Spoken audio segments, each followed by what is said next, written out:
Hey, greetings and welcome to back to Code Quickie. Today we're going to be looking at loops and iterators. So once again, thank you for coming on to Code Quickie. Please like, subscribe, share, and any way I can assist you guys on your journey when it comes to learning Ruby, please leave in the comments below. The instructional, the lab, I'm going to put a link in the video description. And let's talk a bit about Ruby.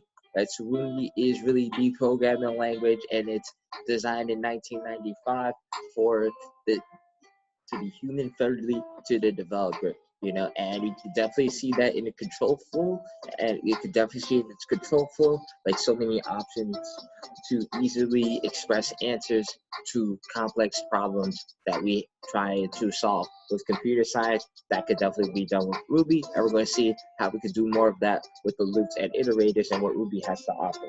So let us get into it.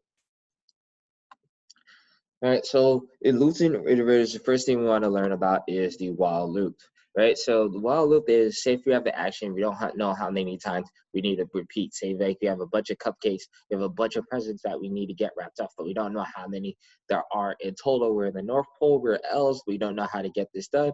We use in our machine, what we want to go ahead and do is we want to use the while loop, right? And we want to go ahead and do is use that while loop. Right, so let us go create a new file, copy and paste this code. All right, let's say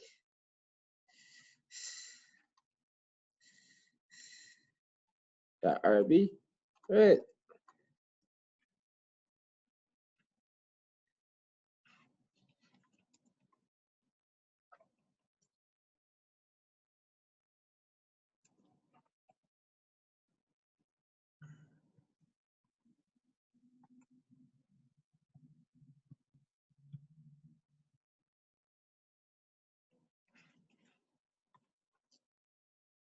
Right, and then we can see we could see that the counter went all the way up.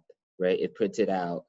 Right, so it printed out 1. It printed out the counter, then it increases the counter by 1, and so on. All right, this is very important. Right, this is very important that you always have a way to increase the counter, because without this you're going to get an infinite loop. It's going to continue forever, and it might crash the computer and this video. I don't want to do that. So always the most important part when you're dealing with loops and iterators, always make sure there's something that's changing that could eventually change this value of the condition, right? Because with loops and iterators, what we have is a true false statement, right? It's going to take the same action until something changes. With this one, true and false. So you have to make sure either the number is changing, which that's going to be hard to do, or the variable is changing, right? Which we're going to go ahead and add 1.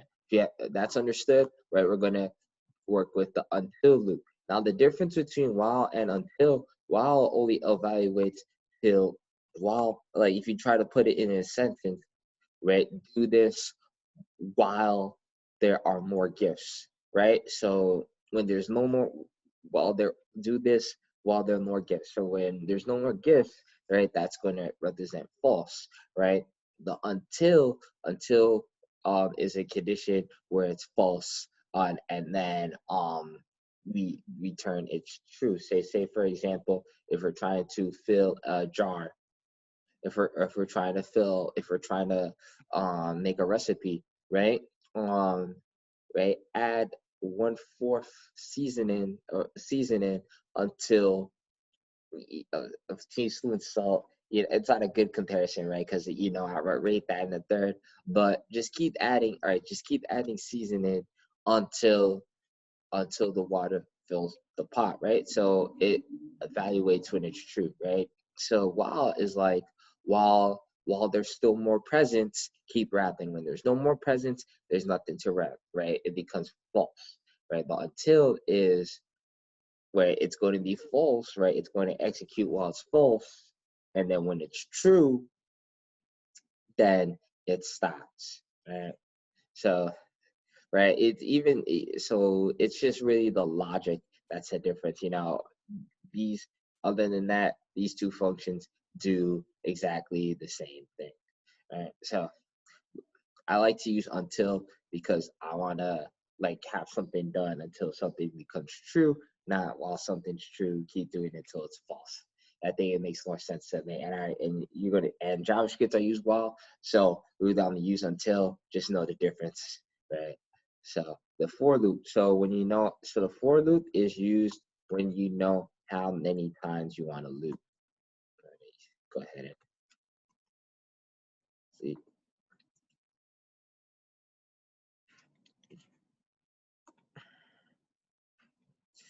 Right. So say for example you want to loop 10 times, right? You know that you have 10 presents to work with, right? What you can do is you use a for loop, right? If you run it, right, we now have 10 presents that we looped up. And now this is very important. So what we see here is something is a new piece of data type. This is known as the range data type. Let me write that out.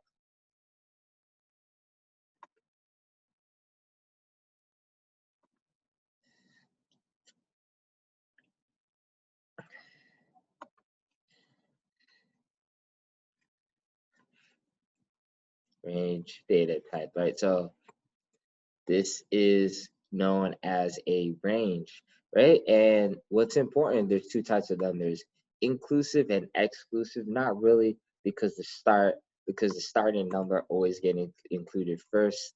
That's how I feel. So the important part is that when you have three dots, that means it's inclusive.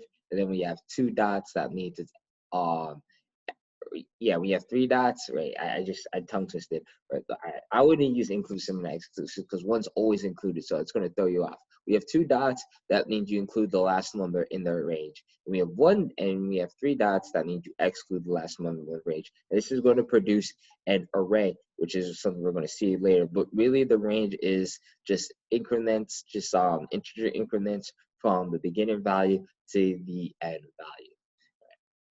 So now what we also have in array in Ruby is we also have the loop method, right? So instead of doing whiles, you could use while and until. Another method you can do with loop, right? So hopefully Python has until or the loop method, right? I use that in Python and you use the other in Ruby, just like to keep everything different, right? So this is our loop method here, right? We can also express the same. You also express the same using a loop, right? And then actually use puts, use the puts.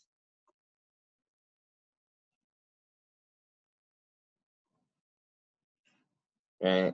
And now we can say, right, we can see that loop,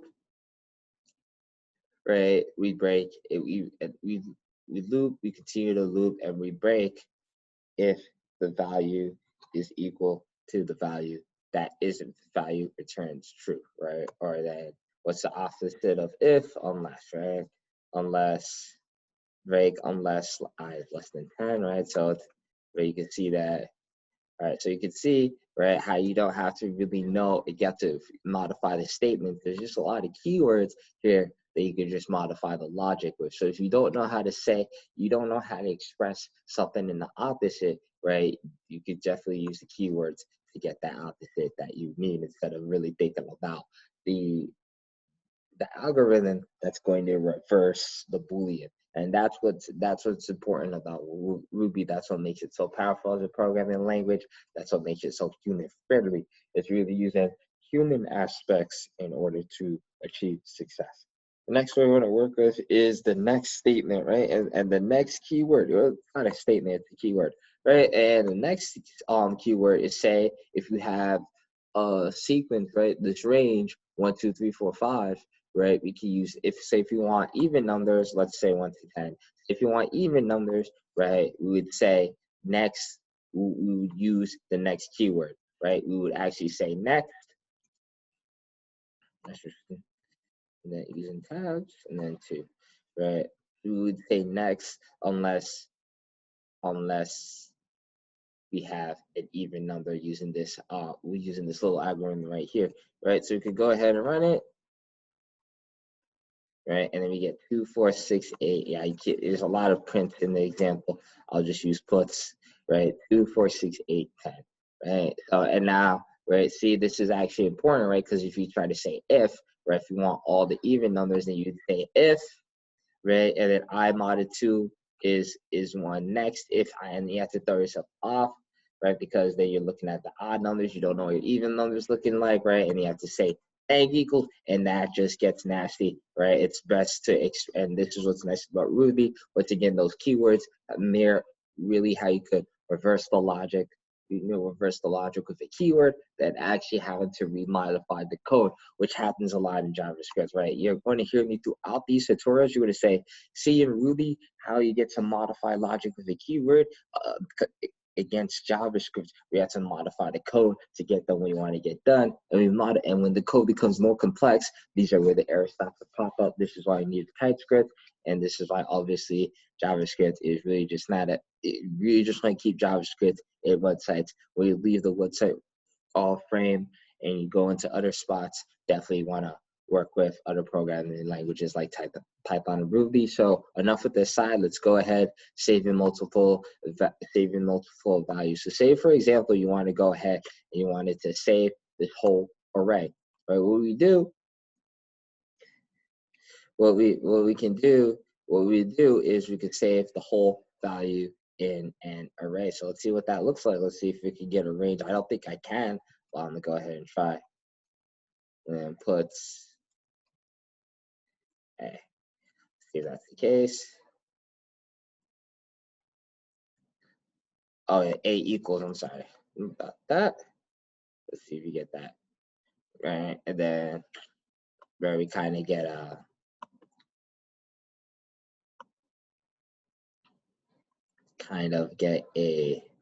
we kind of get a range. We get that range value back. Right, we get that range value back. No, it says she came up as a string. All right. So let's try to put it as a symbol. Let me try one more thing. And if not, yeah, now we get that ends up being a range. That's interesting. I'm gonna have to look up on that later, right? But say if you want, I wanted to just express this in a range. So, but I have to look on how to properly do that, right? But there's a way. It's gonna be relatively simple. I just don't know off the top of my head. But all right, so say for example, right, we have a bunch of values, right? We want to hold all these values 1, 2, 3, 4 in an array and access them separately, where we can use this syntax in order to create our array, right?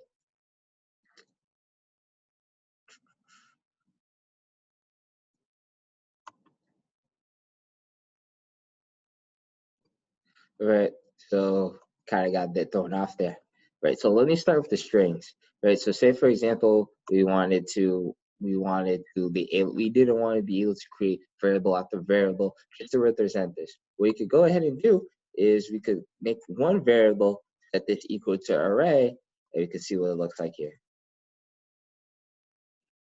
Right. If we put, right, but we go ahead and print, right, it's not gonna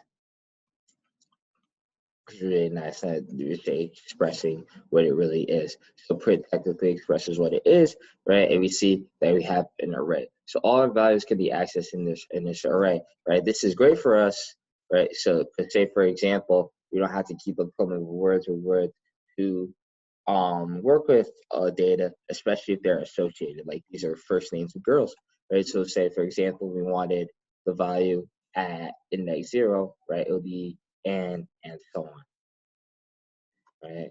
And now say for example, if we wanted to make symbols, it's something we're going to go over later in this course, right? We can have our symbols and they look like so,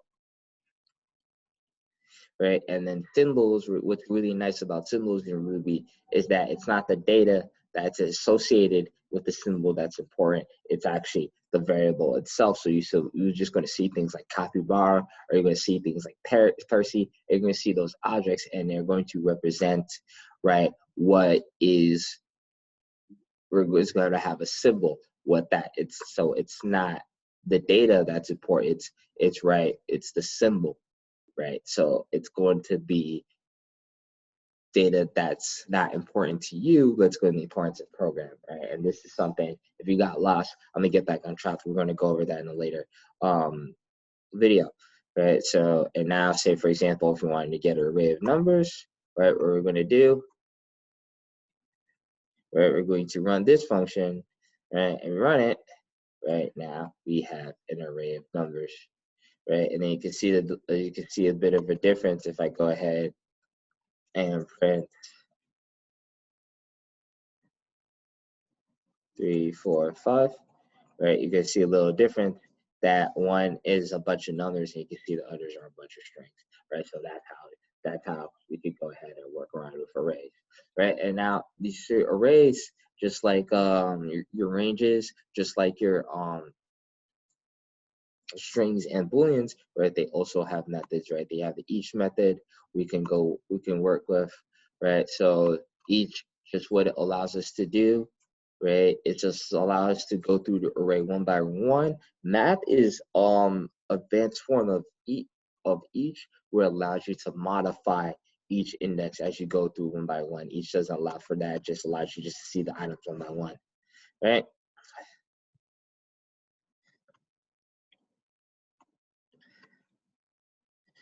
All right, so you go ahead and run it, and let's put puts instead of prints, right? And now, right, we said item times 2, right? What ends up happening, we take all the odd numbers, multiply by 2, 2, 3 times 2 is 6, 5 times 2 is 10, and so on, right? So that's the each method, and then also we have the times operated. So, right, you can see here, there's many ways to loop in Ruby, right? So in times, right, if you just want to keep it simple, right, you have times, and then also what we have here is a function, right? Is a function in Ruby, right? But this is like really the preferred way to kind of loop. But if you obviously, it kind of loop, right? Because say if you have two different arrays, right? If you have this array right here and 6, 8, 10, and 10, right? A equals this array, B equals that array, like so. What you can do is we can go ahead and get something nice here. A at index X, then comma, B at index X. All right, we go ahead and run our code. Oh, forgot the end. Yep, forgot the end statement. I got to close that block, right? And now we can see something interesting, right? A at index X, A at index X, B at index X, 1, 2. Yeah, I should have made another comment here so we can see a lot better. Do /n. All right, do puts, right? So we can get that UI for us, right? So we can see 1, 2, 2, 4, 3, 6, 4, 8, 5, 10, right? So that's what times allows us to do, right? It allows us to be a little counter. It allows us to have a little counter, right? So we can go ahead and do this, instead of say 10, we can say 8.length, which also gives us a number times, and then we have an iterator, so that can help us iterate through each array. So that is all that we're going to go over with looping. Thank you for watching. Please like, share, and subscribe, and most importantly, reach out to me in the comments. The link will be in the video description. Reach out to me in comments so I can assist you. You guys can assist me on this journey to get certified with Ruby.